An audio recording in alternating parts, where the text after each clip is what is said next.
எதிர்காலம் வரும், என் கடமை வரும், இந்த கூட்டத்தின் ஆட்டத்தை ஒழிப்பேன்.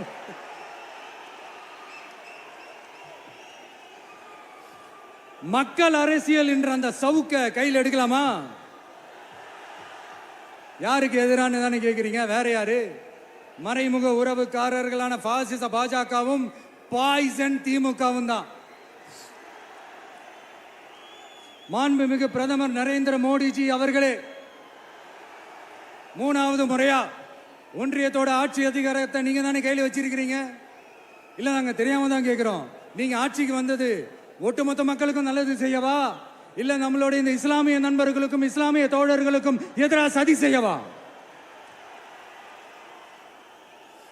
மக்களுக்கு உங்ககிட்ட கேட்கறதுக்குன்னு ஏராளமான கேள்விகள் இருக்குது. அதனால அவங்க சார்பா, அவங்கள ஒருத்தனா, அவங்களோட ஒரு உண்மையான ஒரு பிரதிநிதியா உங்ககிட்ட சில கேள்விகள் கேட்கணும். மிஸ்டர் பிரைம் மினிஸ்டர் அவர்களே, நம்ம தமிழ்நாட்டு மீனவர்கள் கிட்டத்தட்ட ஒரு 800 பேருக்கு மேல இலங்கை கடற்படையால தாக்கி அழிக்கப்பட்டிருக்கிறாங்க. அதை கண்டிக்கிறதுக்காக உங்களை பெருசா எதுவும் செய்ய சொல்லல. சின்னதா ஒண்ணு மட்டும் செஞ்சு கொடுங்க. இனிமேலாச்சும் எங்களுடைய மீனவர்கள் பாதுகாப்பா இருக்கிறதுக்காக இந்த கச்சத்தீவை இலங்கை கிட்ட இருந்து மீட்டு கொடுத்துருங்க. அது போதும்.